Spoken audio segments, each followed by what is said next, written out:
A nombre del Instituto Nacional de Bellas Artes y Literatura, de la Coordinación Nacional de Literatura y del Centro de Creación Literaria Javier Villaurrutia, les damos la más cordial bienvenida a esta charla titulada Javier Villaurrutia, el más secreto de los hombres públicos. Mi nombre es Carla Elizabeth Santos, formo parte del equipo del Centro de Creación Literaria Javier Villaurrutia y me da mucho gusto que hoy podamos escuchar esta interesante charla a cargo de Diego Lima, de quien me permito leer una semblanza. Diego Lima nació en Córdoba, Veracruz, en 1987, es maestro en literatura mexicana y egresado del doctorado en literatura hispanoamericana de la Universidad Veracruzana. Suele presentarse a sí mismo como un detective de la literatura, en memoria de su coterráneo Miguel Capistrán. Ha escrito poesía, ensayo, crítica literaria y artículos de investigación para diversas revistas, entre las que destacan Literatura Mexicana, Signos Literarios, La Colmena, Literal, El Pez y la Flecha y Zona Paz, aunque su pasión es el rescate, edición y divulgación de la obra de los contemporáneos. Fue becario del programa Jóvenes Creadores de PEGRA Veracruz en 2012 y de la Fundación para las Letras Mexicanas en 2016. Desde hace varios años, su línea de investigación consiste en el estudio de la poesía mexicana moderna, particularmente de la vida y obra de Javier Villaurrutia. Es autor de Epistolario de New Haven, una recopilación de la correspondencia entre Villaurrutia y Salvador Novo, próxima a aparecer. Bienvenido, Diego. Adelante. Muchas gracias, Carla. Muchos saludos a todos los que nos están sintonizando, pues para celebrar a Javier Villaurrutia en su mes. Voy a compartirles pantalla con algunas imágenes y con algunas ideas básicas que nos van a ir acompañando a lo largo de toda esta charla. Voy a comenzar con esta exposición. Fue a principios de año que Carla Santos se puso en contacto conmigo para invitarme a dar una charla sobre la vida y obra de Javier Villaurrutia. Acepté de inmediato con la aclaración de que se trataba de una invitación a la lectura más que de la presentación de un trabajo de crítica especializada. En la academia aspiramos a la argumentación teórica, al hallazgo del documento que no puede ni debe escaparse del marco conceptual, a la comprobación radiográfica del análisis métrico o estilístico. La invitación a la lectura, en cambio, acepta de entrada que la objetividad es imposible y prefiere ir en busca de las huellas dactilares, proponer una explicación a los hechos o reconstruir las circunstancias que llevaron a la elección de tal o cual escritor. No pretendo resolver aquí los enigmas de la biografía de Villaurrutia con mis pesquisas históricas ni estéticas, pero sí confío en aportar algunas coordenadas útiles para todos los que vean esta charla. Personas que, como yo, buscamos en una vida y una obra que no son nuestras, algo que satisfaga una carencia de las que sí lo son. Como bien describe Guillermo Sheridan, la misión del crítico en el prólogo a su libro sobre Ramón López Velarde. Bien. José María Javier Villaurrutia González nació en la Ciudad de México el 27 de marzo de 1903, en una casona porfiriana de 2 pisos con forma de L, justo en la parte trasera de la parroquia de la Santa Veracruz. En la planta alta dormían las mujeres y abajo los varones.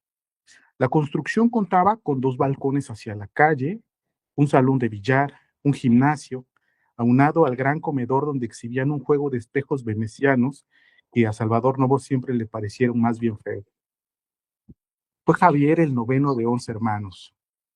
Ana Luisa, Alfonso, Agustín, Rafael, María del Carmen, Julieta, Teresa, Cristina, Javier y los mellizos Félix y Fernando, aunque este último murió a los 4 años víctima de bronconeumonía. De hecho, ahí en el Panteón del Tepeyac, sabemos que en la cripta donde yace Fernando, después fue sepultado Javier y después Julia Casavantes, la madre. Bueno, creció Javier en el seno de una familia de antiguo abolengo, distinguida en las letras, en la vida política y en la sociedad. Por la diferencia de edades, podemos suponer que su infancia transcurrió bajo el cuidado de las hermanas, entretenido por historias de un esplendor que había correspondido a intelectuales como don Jacobo de Villaurrutia, Jesús Valenzuela, de quien por cierto heredaron varios originales de Julio Ruelas, Abraham González, quien después fue gobernador del estado de Chihuahua, pero sobre todo se sentían herederos de los Fagoga y Arosqueta, mejor conocidos como los marqueses del Apartado. El esplendor de los Villaurrutia González fue previo a los acontecimientos desencadenados por la Revolución Mexicana, pese a que todos los datos con que contamos indican que supieron sobrellevar la atribulada vida socioeconómica de la capital con suficiente decoro. Sabemos, por ejemplo, que sus padres, Julia Casavantes y don Rafael Villaurrutia Trigueros, fueron invitados al baile del centenario organizado por don Porfirio Díaz, que Cristina y Carmen, a quien tenemos en pantalla, eran campeonas de tenis del círculo chihuahuense, que los hermanos mayores tenían en la calle 5 de Mayo una pequeña financiera donde los menores cobraban su mesada, que convirtieron en vecindad varias de sus propiedades y que el niño Javierito era el encargado de cobrar puntualmente las rentas. Y es que con el estallido de la Revolución Mexicana, las fracciones que se levantaron en armas contra don Porfirio confiscaron inmuebles, negocios, herencias, e iniciaron una campaña de desprestigio contra las familias que históricamente habían ostentado el poder. Él era apenas un niño de 8 años, aproximadamente, cuando los sucesos de la decena trágica se apoderaron de la vida cotidiana de la capital. Pero las víctimas que pudo ver a través de los ventanales lo marcaron de por vida. La consecuencia más natural fue la del aislamiento. Javier tuvo que construirse un mundo aparte para sentirse a salvo de una realidad con la que no podía sentirse acompasado. No pretendo reducir el genio de una obra importantísima a los rastros de obsesiones infantiles, pero algunas veces la historia nos provee de curiosos paralelismos que luego de varios años de estudiar la vida de Villaurrutia se convierten en intentos por abolir el azar. Digamos, nada más natural que casi todo su teatro transcurriera de puertas para adentro, poblado por muebles de buen gusto, por conflictos casi atávicos, por secretos de familia que sugieren la moral de una aristocracia caduca. En otras palabras, la adolescencia de Javier transcurrió entre balazos y espejos venecianos. De hecho, en materia de arte, la revolución coincide con el periodo que conocemos como posmodernismo, representado por poetas como Enrique González Martínez, Efrén Rebolledo, Ramón López Velarde o José Juan Tablada, la Eva de 100 manzanas prohibidas, como la describe en la poesía de los jóvenes de México, a quienes nuestro jovencísimo escritor era adepto. Más interesante aún me parece que este periodo sea el de las vanguardias artísticas del siglo XX. Novedades literarias, reproducciones de pintura, estampillas, noticias en periódicos o revistas, anécdotas inmorales pero ávidas de juventud, llegaban hasta las librerías de Gabilondo o de Porrúa, en el centro de la Ciudad de México, a las que Javier era asiduo, para luego volver con los libros a la casa familiar. Se le ha acusado a Villaurrutia su exagerado cosmopolitismo o extranjerismo, pero bien mirado, mucho hay de cierto en que él mismo se encargó de crear este mito en torno a su persona. Francisco Monterde recordaba que Javier era adepto a una reedición de La Linterna Mágica. En aquellos días tempranos de 1920, venía acompañada por grabados. Menciona, de hecho, que era como en tonitos dorados y a color. Era una dinámica parecida a la que vemos hoy en día en puestos de revistas o en el Sanborns, donde podemos adquirir por fascículos los clásicos de la literatura universal o de la filosofía. Pues bien, Javier compraba el ejemplar mensual, se quedaba con la ilustración y le regalaba el libro a Monterde. y así es como Panchito Monterde se hizo de su colección completa de La Linterna Mágica. También sabemos, gracias a algunos pocos cuadernos que utilizaba a manera de diario, escondía los libros de literatura francesa que llegaban a las librerías para poder volver por ellos esa misma tarde cuando ya tenía la mesada. Y, por ejemplo, menciona que Salvador Novo era como su amigo y su peor enemigo en este aspecto, porque no podían hablar de que había llegado la novedad literaria de Proust o de Lacratelle o de Gide, porque sabían que se lo iba a ganar esa tarde, ¿no? Entonces tenían que esconder el libro para que no lo tuviera alguien más. También por estos días sabemos que comenzó a escribir su nombre con X para que sus iniciales, XD, de Javier Villaurrutia, guardaran el mensaje secreto de su antiguo título nobiliario. De hecho, aquí hay una anécdota muy interesante si creemos a José Bergamín, quien en 1938, pues, como sabemos, llegó exiliado, bueno, no, llegó refugiado a México por la Guerra Civil Española.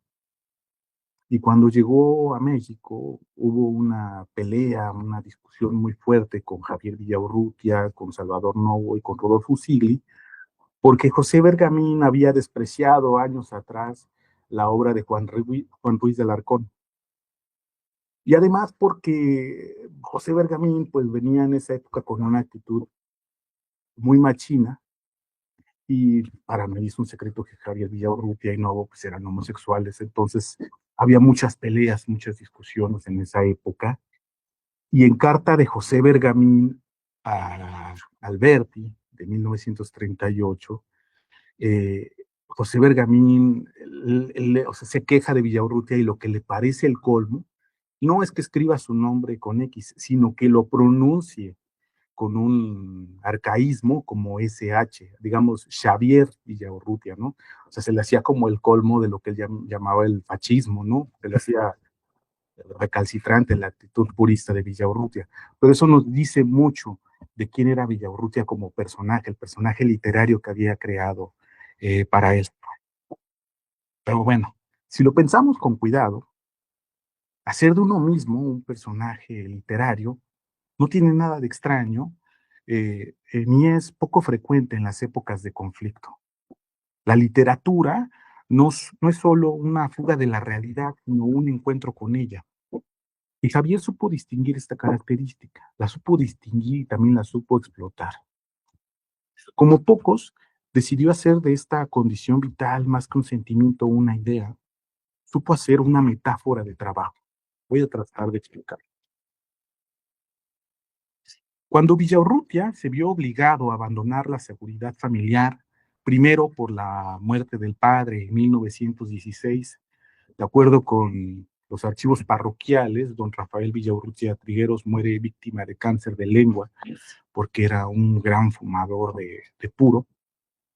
Luego, cuando abandona la seguridad familiar de la casa familiar por la falta de recursos para el pago de colegios exclusivos, ante las dificultades que impuso la revolución y más tarde por su ingreso a la Escuela Media Superior, a la Escuela Nacional Preparatoria, tuvo la fortuna de coincidir con un grupo de jóvenes que, al igual que él, escribían versos, pertenecían a círculos desclasados por los eventos del principio de siglo, muchos con una formación autodidacta, que también eran grandes lectores de la cultura europea, como mandaban las reglas del abolido porfiriato.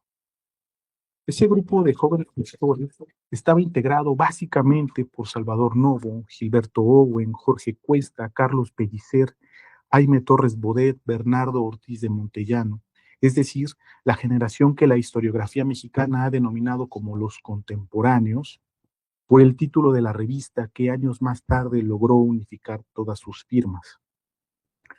Ulises, todos ellos, los contemporáneos, partieron pronto a las diferentes latitudes del mundo para ver con sus propios ojos las obras de las que solo tenían noticia a través de las novedades literarias. Novo por Estados Unidos, Owen por Centroamérica, Cuesta y Pellicer por Francia, Torres Bodet por España. En fin, también hijos pródigos, todos ellos, volvieron a la patria con las anécdotas de un encuentro con las iglesias del arte, y esas experiencias los ayudaron a madurar la simiente de sus mejores obras literarias. Solamente Javier, quien manifestó durante su juventud un férreo rechazo a salir de México, prefirió cultivarse en la biblioteca de casa, aguardando los relatos de sus compañeros. Todavía nos toca a los estudiosos de Villaurrutia descubrir, digamos, el verdadero motivo por el que Javier decidió no salir al extranjero durante la década de los años 20. Es cierto, es verdad que en su infancia hubo motivaciones de peso, pero durante su juventud tuvo muchas oportunidades de unirse al servicio exterior gracias al apoyo de intelectuales como Alfonso Reyes. De hecho, el Fondo Javier Villaurrutia resguarda una carta de Antonieta Rivas Mercado a Javier Villaurrutia, y si mal no recuerdo es de 1931.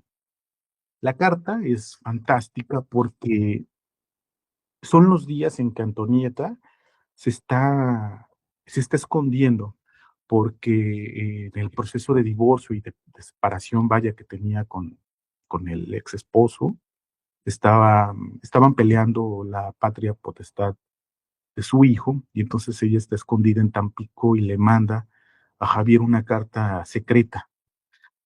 Y en esa carta, pues, en la que le pide a Antonieta que por favor no le cuente cosas de la Ciudad de México, porque pues está harta de eso, le pregunta si por fin si se va a ir a Cuba, si ya se fue o si se va a ir a Cuba, porque gracias a esa carta nos enteramos que Villaurrutia tenía contacto con los escritores de la polifacética revista de Avance, editada en Cuba en esa época, y que había planes para que él saliera al extranjero, pero es un proyecto que, como sucedió más tarde con el viaje a Madrid de los años 40, jamás se llevó a buen puerto.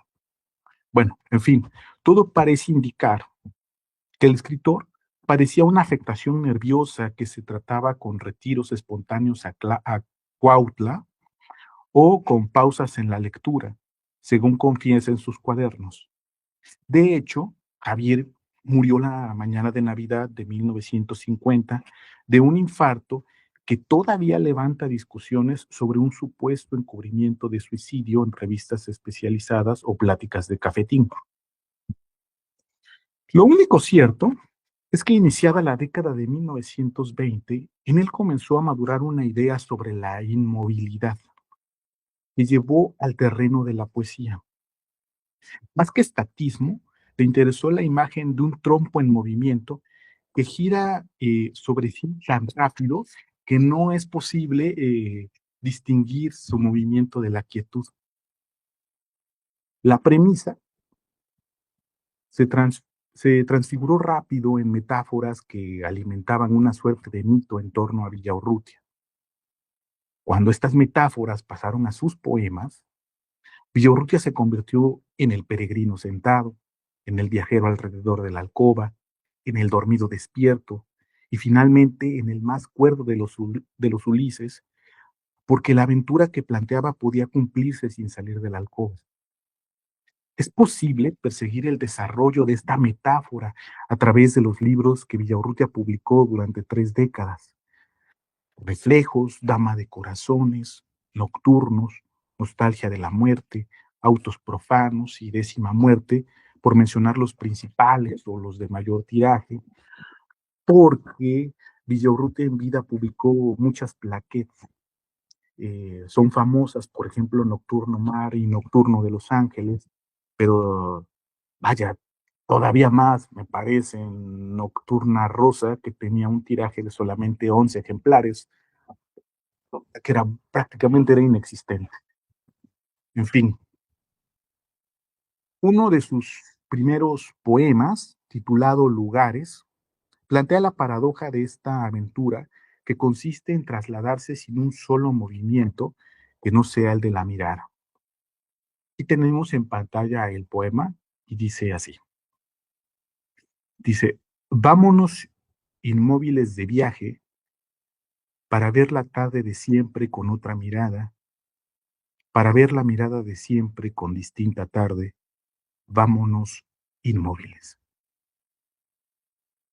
El poema es conocido y muy citado por su ingenio verbal, pero a pesar de su brevedad, contiene implícita una arte poética que difícilmente no trae a la memoria el mobilis immobile, es decir, lo que se mueve en movimiento, que era una frase grabada en el timón del Nautilo en el famoso relato de Julio Verne. Podemos decir que en la composición aguarda un secreto, que para ser descubierto, es decir, para ser un secreto realmente, tiene que ser compartido. El poema está dividido en dos partes, pero la segunda sección no la determina ese blanco. Ese espacio es solamente un distractor. La segunda parte del poema comienza realmente en el cuarto verso. Si leemos con detenimiento, descubrimos que a partir de aquí es como si un espejo duplicara el sentido del poema.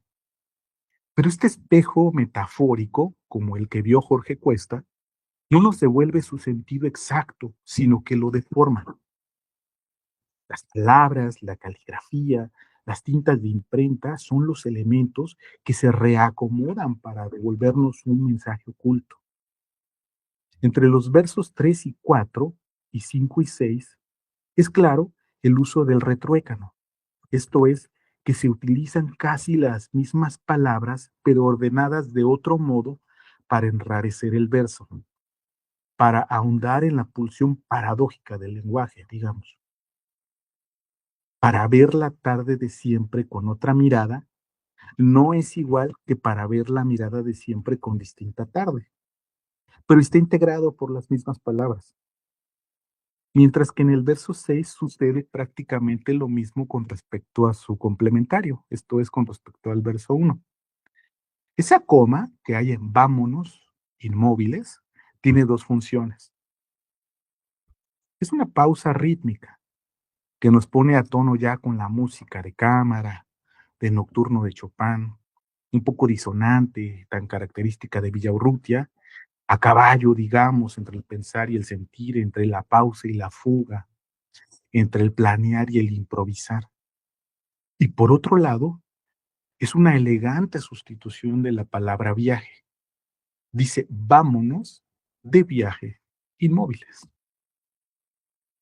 Como podemos apreciar, el tema del viaje inmóvil de la poesía nace en los versos de su primer libro de poemas, donde el clima del encierro se impone y centra toda su atención sobre palabras objeto, como una ventana, un retrato, una naturaleza muerta, un espejo, pero también paulatinamente sobre otras palabras sensaciones que enrarecen los poemas.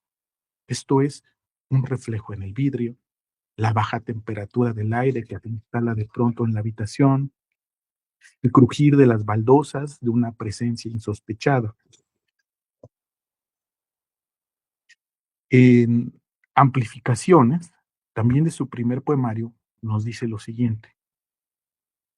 En el cuarto del pueblo, fantástico y desnudo, amarillo de luz de vela sobrecogido, mis sienes dan la hora en no sé qué reloj puntual y eterno.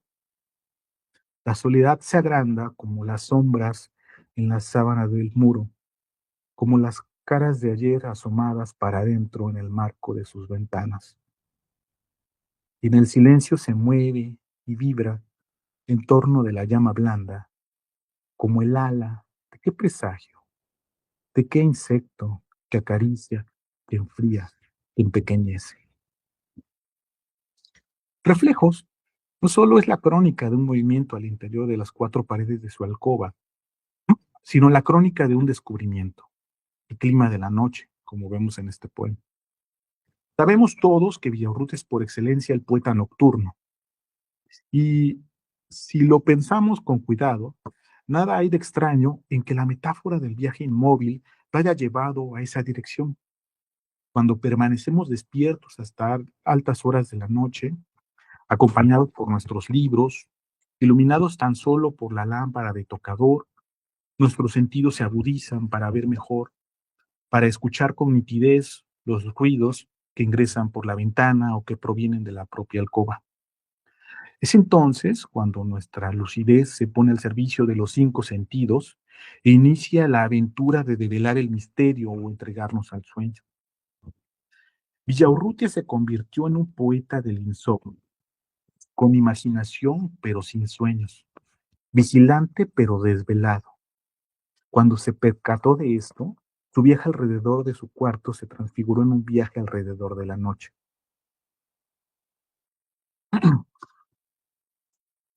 En verdad, el tema de la noche, asociado a la inmovilidad, es descubierto en Reflejos, pero será hasta Nocturnos del 33 que Villaurrutia perfeccionará su método para articular la pesadilla.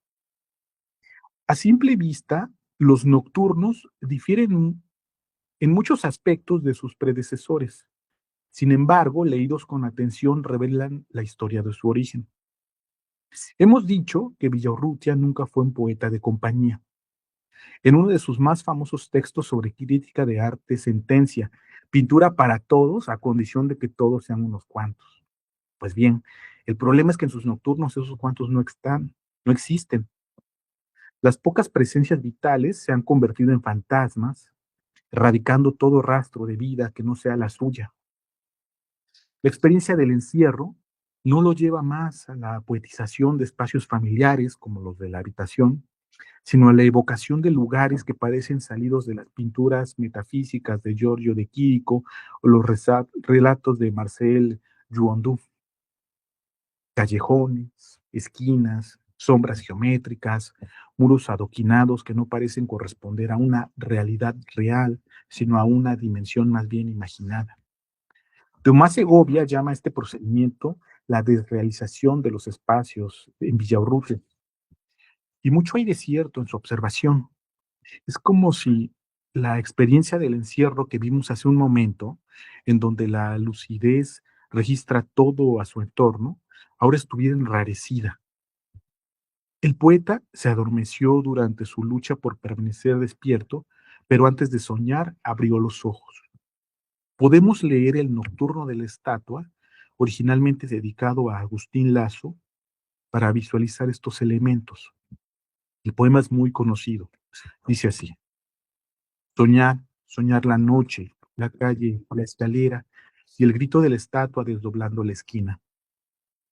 Correr hacia la estatua y encontrar solo el grito. Querer tocar el grito y solo hallar el eco. Querer asir el eco y encontrar solo el muro, y correr hacia el muro y tocar un espejo. Hallar en el espejo la estatua asesinada. Sacarla de la sangre de su sombra. Vestirla en un cerrar de ojos. Acariciarla como a una hermana imprevista y jugar con las fichas de sus dedos. Y contar a su oreja 100 veces, 100 veces, hasta oírla decir: estoy muerta de sueño. En este poema podemos encontrar todos los elementos de los que hemos hablado hasta ahora.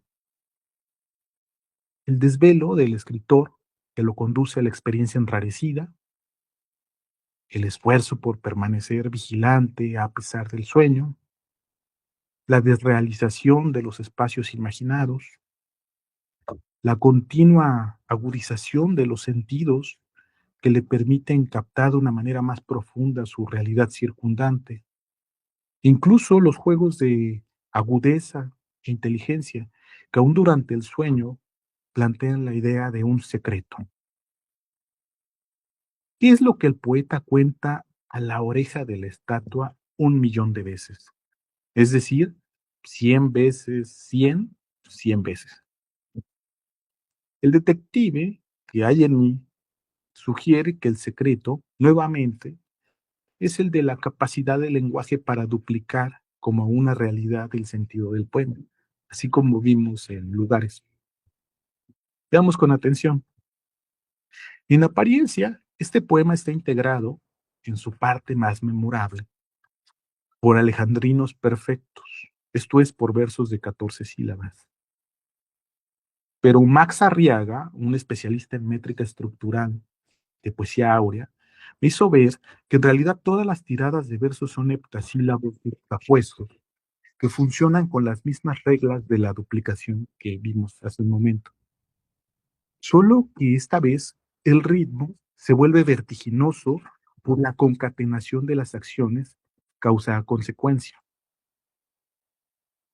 Los dos primeros versos del poema nos dan la clave de lectura. Es un sueño dos veces enunciado. La realidad estará desdoblada por el sonido de la estatua, es decir, por su grito. Correr hacia la estatua son 7 sílabas. Correr hacia la estatua y encontrar solo el grito. Ahí está la causa y la consecuencia, divididos exactamente a la mitad en lingotes de 7 sílabas. Correr hacia la estatua y encontrar solo el grito. Querer tocar el grito y solo hallar el eco. Querer asir el eco y encontrar solo el muro. Correr hacia el muro y tocar el espejo.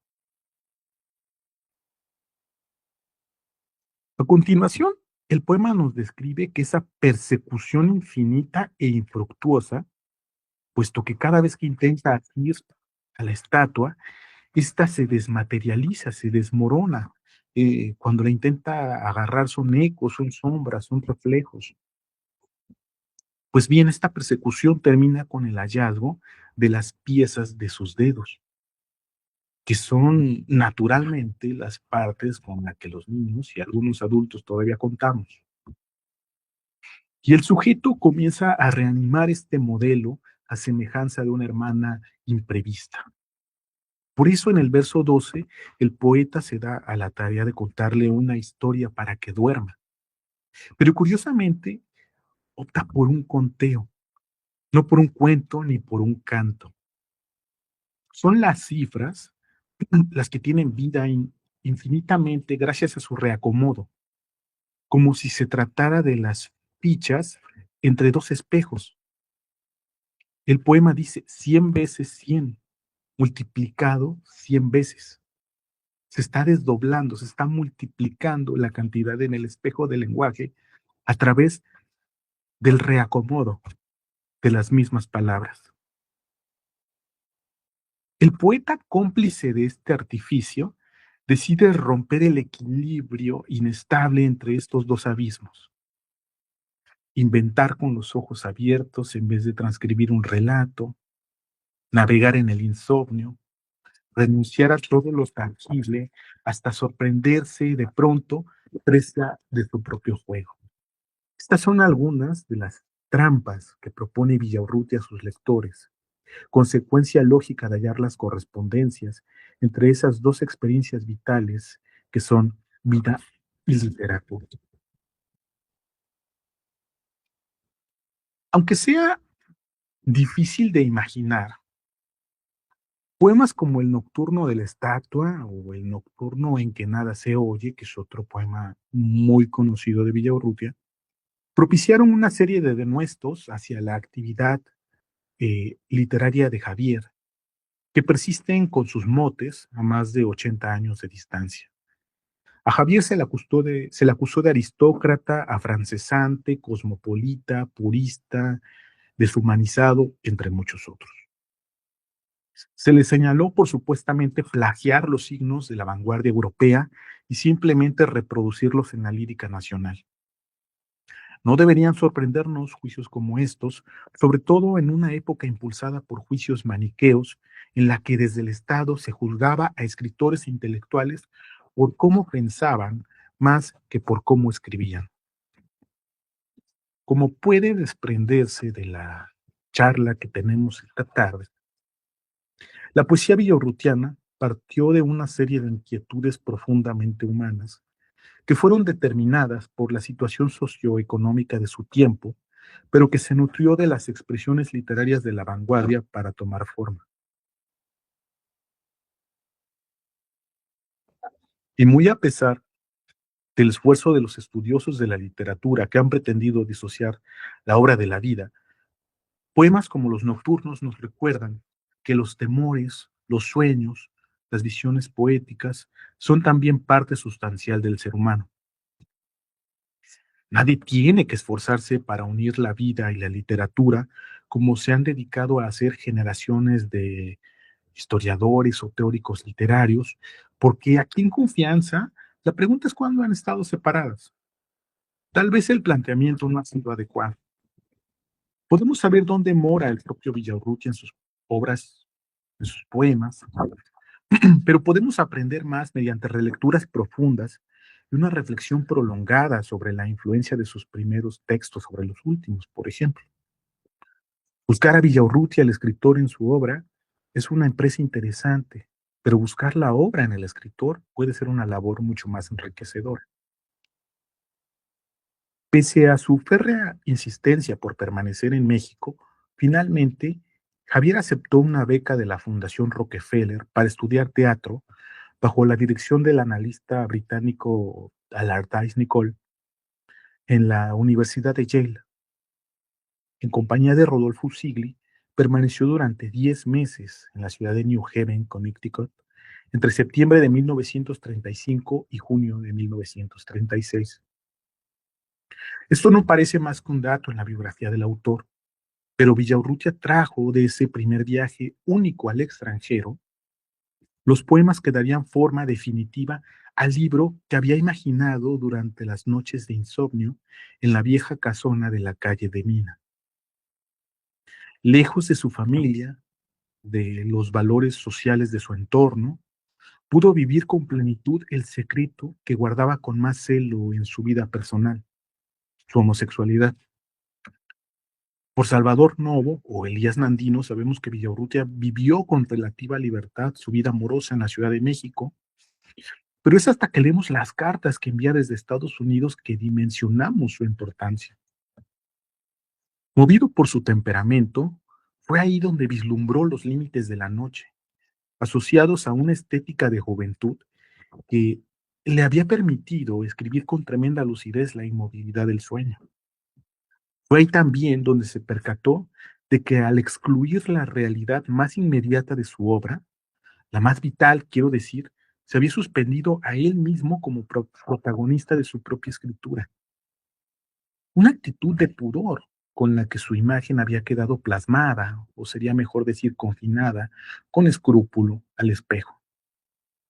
Tengo las sospechas de que al encontrarse apartado, Javier encontró la manera de mostrar la intimidad de ese hombre reflejado sin contaminar su propia poesía de sentimentalismo.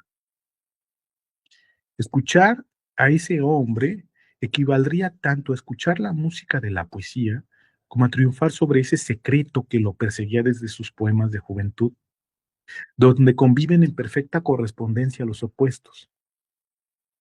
En esta clave de lectura es posible encontrar en Nocturno de los Ángeles cada uno de los elementos que hasta ahora hemos enunciado. Aquí parece que finalmente ese secreto del que hemos estado hablando, asociados al espejo, a la noche, a las figuraciones inmateriales de su poesía, son compartidas con los otros, al menos por un instante. El poema de Nocturno de los Ángeles dice así, se los voy a compartir, dice así: se diría que las calles fluyen dulcemente en la noche. Las luces no son tan vivas que logren desvelar el secreto que los hombres que van y vienen conocen, porque todos están en el secreto, y nada se ganaría compartirlo en 1000 pedazos. Si, por el contrario, es tan dulce guardarlo y compartirlo solo con la persona elegida. Si cada uno dijera en un momento dado, en solo una palabra, lo que piensa, las 5 letras del deseo formarían una enorme cicatriz luminosa, una constelación más antigua, más viva aún que las otras. Y esa constelación sería como un ardiente sexo en lo profundo, en el profundo cuerpo de la noche. O mejor, como los gemelos que por primera vez en la vida se miran de frente a los ojos y se abrazan ya para siempre. De pronto, el río de la calle se puebla de sedientos seres. Caminan, se detienen, prosiguen. Cambian miradas, entreven sonrisas, forman imprevistas parejas. Hay recodos y bancos de sombra, orillas de indefinibles formas profundas y súbitos huecos de luz que ciega y puertas que ceden en la presión más leve. El río de la calle queda desierto un instante, luego parece remontar de sí mismo, deseoso de volver a empezar. Queda un momento paralizado, mudo, anhelante, como el corazón entre dos espasmos. Pero una nueva pulsión, un nuevo latido, arroja al río de la calle nuevos sedientos seres. Se cruzan, se entrecruzan y suben, vuelan a ras de tierra, nadan de pie tan milagrosamente que nadie se atrevería a decir que no caminan. Son los ángeles. Han bajado a la tierra por invisibles escalas. Vienen del mar que es el espejo del cielo, en barcos de humo y sombra, a fundirse y confundirse con los mortales, a rendir sus frentes en los muslos de las mujeres, a dejar que otras manos palpen sus cuerpos febrilmente y que otros cuerpos busquen los suyos hasta encontrarlos, como se encuentran al cerrarse los labios de una misma boca, a fatigar su boca tanto tiempo inactiva, a poner en libertad sus lenguas de fuego, a decir las canciones, los juramentos, las malas palabras en que los hombres concentran el antiguo misterio de la carne, la sangre y el deseo. Tienen nombres supuestos, divinamente sencillos. Les llaman Dick o John o Marvin o Louis.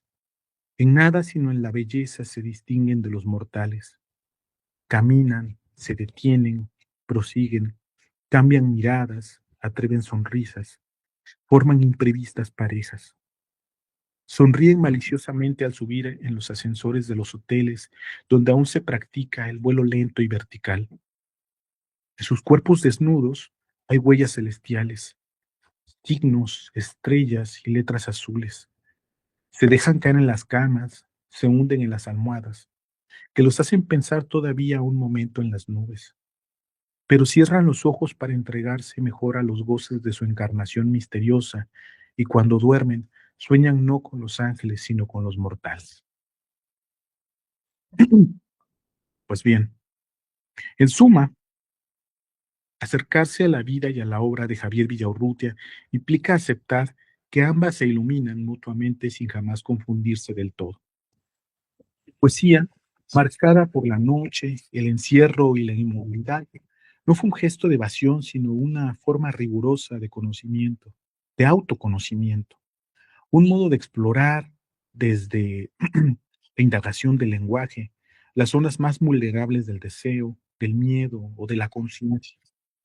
Villaurrutia hizo de su experiencia vital, atravesada por la pérdida, una estética de la escritura y de la literatura, un espacio donde lo personal podía adquirir resonancia universal. Leerlo hoy no solo nos permite comprender mejor a uno de los poetas fundamentales del siglo XX mexicano, sino también reconocer que en su caso la poesía fue una manera de habitar el mundo con lucidez, aun cuando ese mundo pareciera reducirse a una habitación, una noche o una escena. Muchas gracias.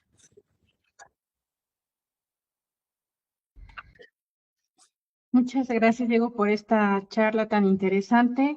Pues no queda más que de nuevo dar las gracias al nombre del Instituto Nacional de Bellas Artes y Literatura, de la Coordinación Nacional de Literatura y del Centro de Creación Literaria Javier Villaurrutia, y pues también invitarlos a seguir pues muy al pendientes de nuestra programación. Tenemos actividades virtuales y presenciales en varios de nuestros centros.